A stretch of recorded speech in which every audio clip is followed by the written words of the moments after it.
ಹರುಷದಿ ಮೊತ್ತದೊಡಗೂಡು ತಲಿಸೋರನ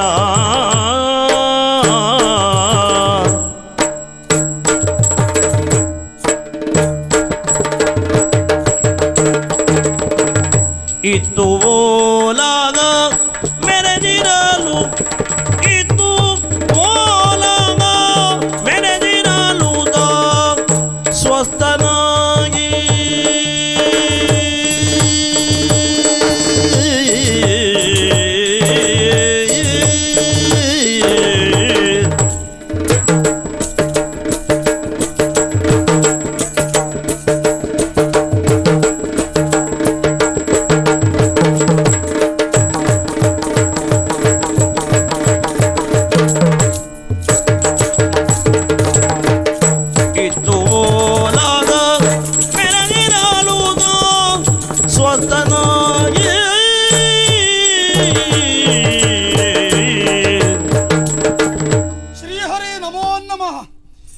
ದೇವಗದ್ದುಗೆಯನ್ನು ಏರಬೇಕಾದರೆ ತ್ರಿಮೂರ್ತಿಗಳ ಅನುಗ್ರಹವನ್ನು ಪಾತ್ರನಾಗಿದ್ದೇನೆ. ದೇವೇಂದ್ರನ ವೈಭವದ ಸಿರಿಯನ್ನು ಹೊತ್ತು ಲೋಕಾಂತರದಲ್ಲಿಯೂ ಹಾಡಿ ಹೊಗಳಬೇಕು. ಇದಕ್ಕೆಲ್ಲ ಕಾರಣ ಶ್ರೀಹರಿಯ ಅನುಗ್ರಹ.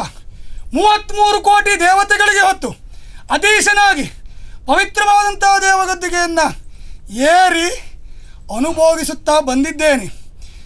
ಒಂದು ಕಾಲದಲ್ಲಿ ದಾನವರು ಮತ್ತು ದೇವತೆಗಳು ದಾಯಾದಿಗಳು ಅವರ ಕಂಡ್ರೆ ನಮಗಾಗ, ನಮ್ಮನ್ನು ಕಂಡ್ರೆ ಅವರಿಗಾಗಲಿಕ್ಕಿಲ್ಲ. ಆದರೂ ಹುಟ್ಟಿದ ತಕ್ಷಣ ಅವರ ಕಣ್ಣ ಮೇಲೆ ಯಾಕೆ ಇಂದಲ್ಲ ನಾಳೆ ಈ ಗದ್ದುಗೆ ನಮಗೆ ದಕ್ಕೀತು ಎನ್ನುವ ಹಾಗೆ. ಆದರೆ ಬರ್ತಾರೆ, ಸಾಯ್ತಾರೆ. ಸುಕ್ಕಿ ಕೆಟ್ಟ ಬೀಜ ಸುಟ್ಟರು ಹೋಗುವುದಿಲ್ಲಂತೆ. ಹಾಗೇ ದಾನವರ ಬೀಜ ಎನ್ನುವುದು.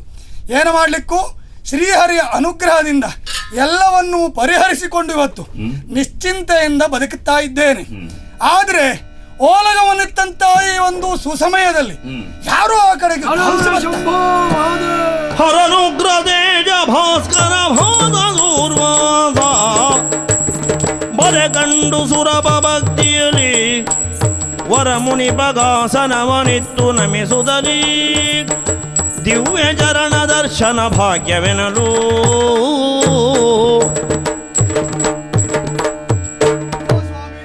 ಪವಿತ್ರವಾದ ಆಸನವನ್ನು ಇಟ್ಟಿದ್ದೇನೆ, ಅಲಂಕರಿಸಬೇಕು.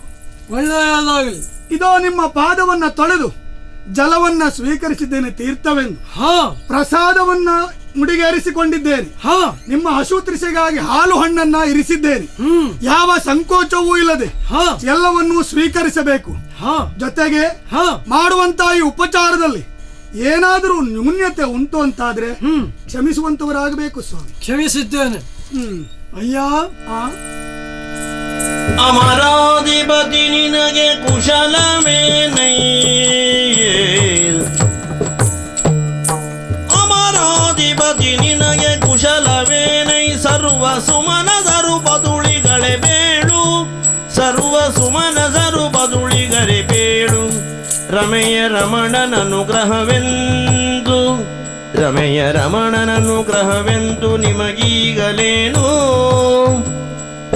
ನಮಿದುದಲಿ ಸುರಬಾಲ ನುಡಿಯೇ.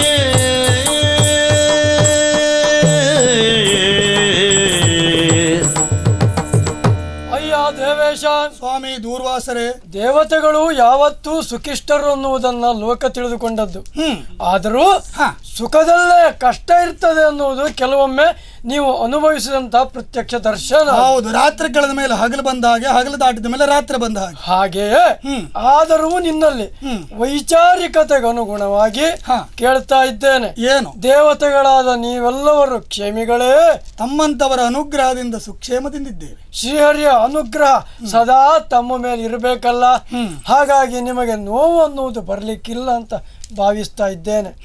ಆದರೂ ಆಕಸ್ಮಿಕವಾಗಿ ಇಂದು ನಾನಿಲ್ಲಿ ಬರ್ಲಿಕ್ಕೆ ಕಾರಣ ನಿನಗೆ ಗೊತ್ತಿಲ್ಲದೆ ಇರಬಹುದು. ಗೊತ್ತಾಗಲಿಲ್ಲ. ಒಂದು ಸಂದರ್ಭದಲ್ಲಿ ನನ್ನ ಶಾಪದಿಂದಲೇ ಸಮಸ್ತ ಸುವಸ್ತುಗಳು ಸಮುದ್ರ ಪಾಲಾದದ್ದು, ಎಲ್ಲ ನೀರು ಪಾಲಾಗಿ ಹೋಗಿತ್ತು. ಆಮೇಲೆ ನಾನು ತಪಸ್ಸಿಗಾಗಿ ಕುಳಿತವನು. ತಪಸ್ಸಿಂದ ಪುನಃ ಕಣ್ತೆರೆದು ಕೇಳಿದಾಗ ನೋಡಿದಾಗ ವಿಚಾರ ಗೊತ್ತಾದದ್ದು. ನನ್ನಿಂದಲೇ ಕಳೆದುಕೊಂಡ ಸುವಸ್ತುಗಳನ್ನೆಲ್ಲ ಪುನಃ ನೀವು ಪಡೆದಿದ್ದೀರಿ.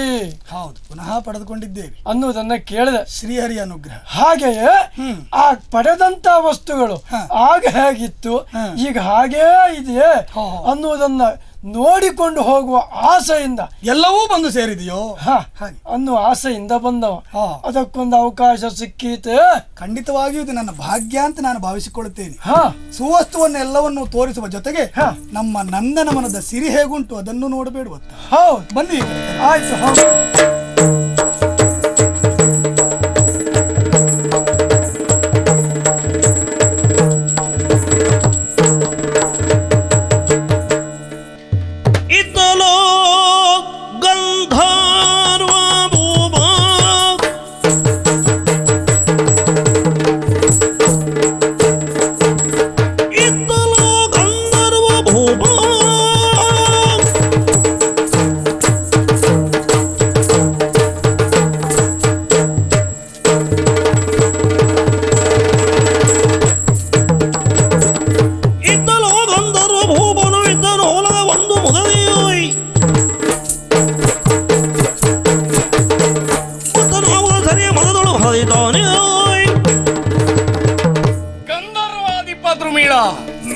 ನಾವು ಗಂಧರ್ವರು.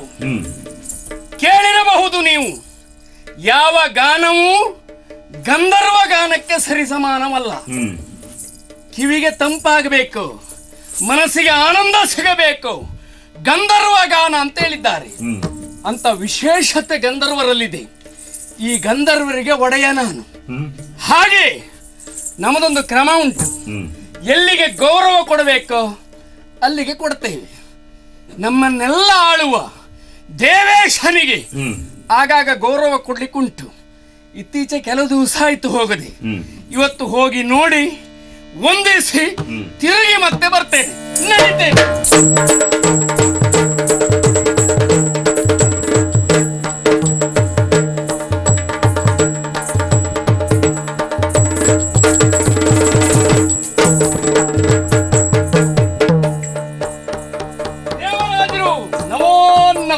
ವಂದಿಸಬೇಕಾದದ್ದು ನನಗಲ್ಲ. ಇದು ಈ ಕಡೆಯಲ್ಲಿ ಮಹಾತ್ಮರು ಬಂದಿದ್ದಾರೆ. ಇವರಿಗೆ ಯಾವ ಕಡೆಯಲ್ಲಿ? ಈ ಕಡೆಯಲ್ಲಿ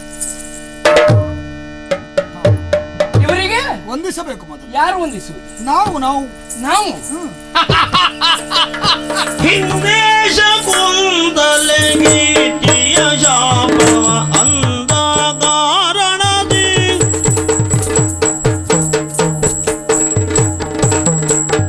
ತತ್ವಂ ತತ್ವಂ ತತ್ವಂ ದರಿ ತತ್ವಂ ತತ್ವಂ ತತ್ವಂ ದರಿ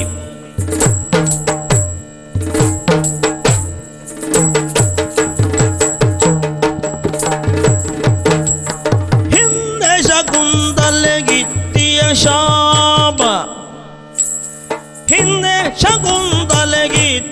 ಶಾಪವ ಅಂದ ಕಾರಣದಿ ಶಾಪವ ಇತ್ತಿಹ ಕಾರಣದಿ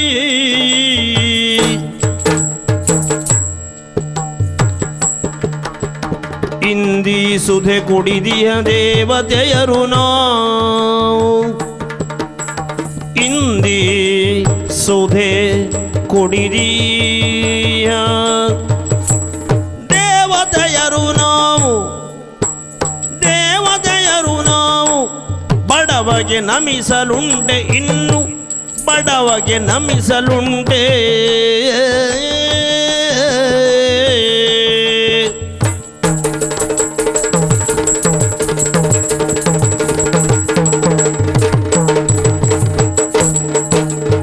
ಇಂದಿಸುದೆ ಕುಡಿದಿಯ ದೇವತೆಯರ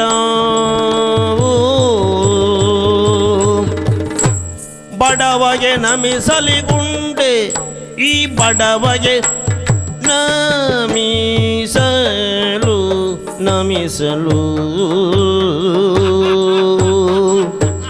ನಮಿಸಲಿನುಂಡೆ.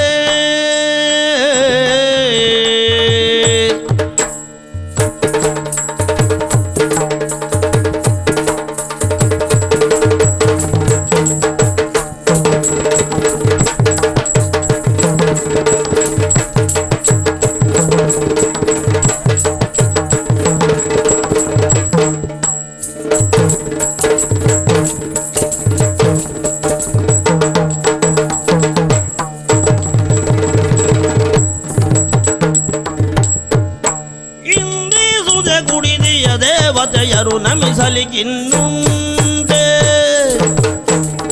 ದೇವೇಂದ್ರ ಗಂಧರ್ವ ಯಾರಿಗೆ ಗೌರವ ಕೊಡಬೇಕು? ಪೂಜ್ಯರಾದ ಯಾರಿಗೆ ನಮಸ್ಕರಿಸಬೇಕು? ದೂರ್ವಾಸರಿಗೆ. ಯಾವ ಪೂಜ್ಯರಿವರು? ಛೇ, ಸಂಪೂರ್ಣ ಪೂಜ್ಯ ಅವರು.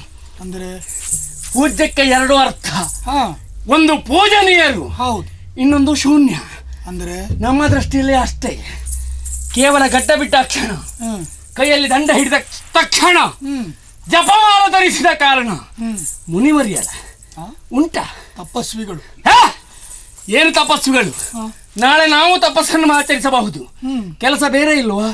ಅಂದ್ರೆ ಬೇರೆ ಕೆಲಸವುಳ್ಳವರು, ಹಾ ಅಧಿಕಾರ ಹೊಣೆಗಾರಿಕೆ ಇರುವವರು ಹ್ಮ್ ಈ ಕೆಲಸ ಮಾಡ್ತಾರ? ಅಂದ್ರೆ ಇವರ ತಪಸ್ಸಿಗೆ ಏನು ಅರ್ಥವೇ ಇಲ್ಲ. ಛೇ! ತಪಸ್ಸಿಗೆ ಅರ್ಥ ಇದೆ. ಹಾ ತಪಸ್ಸಾಚರಿಸಿದ ಇವರಿಗೆ ಹ್ಮ್ ಇವರ ಬದುಕಿಗೆ ಅರ್ಥ ಇಲ್ಲ. ಅಂತದ್ದೇನು ನಡೆದಿದೆ? ಇವರು ಹೇಗೂ ಬದುಕಲಿ, ಹ್ಮ್ ಇನ್ನೊಬ್ಬರನ್ನು ಸರಿಯಾಗಿ ಬದುಕಲಿಕ್ಕೆ ಬಿಟ್ಟಿದ್ದಾರ? ಅಂದ್ರೆ ಮಾನವೀಯತೆ ಹೇಳುವುದೇನು? ಹಾ ಮನವರಿತು ನಡೆಯಬೇಕು. ಹೌದು. ಎಲ್ಲರೂ ಎಲ್ಲರಂತೆ ಇರುವುದಿಲ್ಲ. ಹ್ಮ್ ಮುನಿಗಳ ಹಾಗೆ ನಾವು ಬದುಕಲಿಕ್ಕೆ ಆಗ್ತದ? ಆಗುವುದಿಲ್ಲ. ನಮ್ಮಾಗೆ ಅವರು ಬದುಕ್ತಾರ? ಸಾಧ್ಯವೇ? ಈ ವ್ಯತ್ಯಾಸವರಿಯದೆ ಹ್ಮ್ ಹಿಂದೆ ಮಾಡಿದ್ದೇನು? ಏನು ಮಾಡಿದ್ರು? ಕಣ್ಣವರು ಆಶ್ರಮದಲ್ಲಿ ಇಲ್ಲದಿರುವಾಗ ಹ್ಮ್ ಇವರು ಸವಾರಿ ಹೋಯ್ತಂತ ಅಲ್ಲಿ. ಹಾ ಹಾ, ಹ್ಮ್ ಹೋದರು, ಹ್ಮ್ ನೋಡಿದ್ರು ಆಶ್ರಮದಲ್ಲಿ ಹ್ಮ್ ಮಾತಾಡಿಸೋರಿಲ್ಲ. ಹ್ಮ್ ಶಕುಂತಲಾದೇವಿಯಲ್ಲಿ ಇದ್ಲು, ಹ್ಮ್ ಲೆಕ್ಕಿಸಲಿಲ್ಲ. ಹ್ಮ್ ಕಾರಣವೂ ಇದೆ. ಹ್ಮ್ ವಿರಹ ವೇದನೆಯು ಹ್ಮ್ ಅಥವಾ ಇನಿಯನ ನೆನಪು, ಹಾ ಆ ಸುಳಿಯಲ್ಲಿ ಸಿಲುಕಿದ ಅವಳು ಹ್ಮ್ ಬಂದ ಇವರನ್ನ ಗಮನಿಸಲಿಲ್ಲವಂತೆ. ಹಾ ಹಾ ಆ ತಕ್ಷಣ ಬಂತಲ್ಲ ಇವರಿಗೆ ಏನು? ಮೊದಲಿನಿಂದ ಇದ್ದ ಒಂದು ರೋಗ.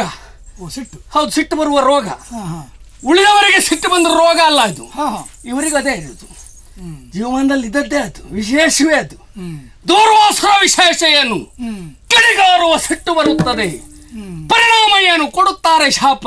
ಹ್ಮ್ ಅದನ್ನೊಂದು ಗಟ್ಟಿ ಉಳಿಸ್ಕೊಂಡು ಬಂದಿದ್ದಾರೆ ಅವರು. ಹ್ಮ್ ಆಮೇಲೆ ಪಾಪ ಅವಳಿಗೆ ಅರಿಯಲಿಲ್ಲ ಅಂತ ಹೆಣ್ಣುಮಗಳಿಗೆ ಹ್ಮ್ ಶಾಪ ಕೊಟ್ಟೇ ಬಿಟ್ಟರು. ಯಾರನ್ನ ಧ್ಯಾನಿಸುತ್ತಾ ಇದ್ದೀಯೋ ನೆನಪು ನಿನಗೆ ಹೋಗಲಿ. ಆಯ್ತಾ ಇಲ್ವಾ? ಬೇರೆ ಶಾಪ ಕೊಡ್ಲಿಕ್ಕೆ ಬರ್ತಿರ್ಲಿಲ್ವಾ? ಅದನ್ನೇ ಕೊಡಬೇಕಿತ್ತ ಇವರು. ಮತಿಗಟ್ಟವ. ಅಂದ್ರೆ ಇವರನ್ನ ತಿರಸ್ಕಾರ ಮಾಡಿದ್ರು ಮತ್ತೆ ಬುದ್ಧಿ ಶೂನ್ಯ. ಅಂತಹ ಈ ಮುನಿಗೆ ಹ್ಮ್ ನಾನು ನಮಸ್ಕರಿಸುವುದು. ಹೌದು. ಯಾರು ನಾವು? ಯಾರು ಯಾರು? ಯಾರು? 33 ಕೋಟಿ ದೇವತೆಗಳು. ಹ್ಮ್ ಗಂಧರ್ವನು ನಾವು. ಹ್ಮ್ ದೇವತೆಗಳ ಸಾಲಿನಲ್ಲಿದ್ದವರು. ಹ್ಮ್ ನಾವು ಕುಡಿದಿದ್ದೇನು? ಹ್ಮ್ ಏನು ಕುಡಿದಿದ್ದೇವೆ? ಅಮೃತ ಕುಡಿದಿದ್ದೆ. ಹಾ, ಉಂಟ ನಮಗೆ ಸಾವು? ಇಲ್ಲ. ಸಾವಿಲ್ಲ. ಹ್ಮ್ ಇಲ್ಲ ಅಂದ ಮೇಲೆ ಉಳಿದರ ಹಂಗಿಲ್ಲ. ಹ್ಮ್ ಮತ್ತೆ ಇವರ ಆಶೀರ್ವಾದದಿಂದ ಬದುಕಬೇಕಾದ ಅನಿವಾರ್ಯತೆಯೂ ಇಲ್ಲ. ಹ್ಮ್ ನಮ್ಮ ಸ್ಥಾನ ಇದ್ದಲ್ಲೇ ಇರ್ತದೆ. ಹ್ಮ್ ಅದು ಅಚಲ, ಚಲಿಸುವುದಿಲ್ಲ, ಮೇಲೆ ಕೆಳಗೆ ಇಲ್ಲ. ಹ್ಮ್ ಇವರು ಹೆಚ್ಚು ಕಡಿಮೆ ಎಲ್ಲ ಇರುವುದೇ. ಇಂಥ ಇವರಿಗೆ ನಮಸ್ಕಾರ. ನಿನಗಿಲ್ಲೊಂದು ನಮಸ್ಕಾರ ಬೇಕಾದ್ರು ಕೊಟ್ಟು ಹೋಗ್ತೇನೆ. ಬೇಡ. ಮತ್ತೆ ಈ ಬಡ ಮುನಿಗೆ ಹಿಂದೆ ನಡೆದಂತ ಘಟನೆ ಮತ್ತೆ ಇಲ್ಲಿ ಮರುಕಳಿಸಬಾರದೆಂಬ ನನಗೆ ಆ ಉಪದೇಶ ಬೇಡ. ಇವರಿಗೆ ನನ್ನದ್ದು ನಮಸ್ಕಾರ ಇಲ್ಲ.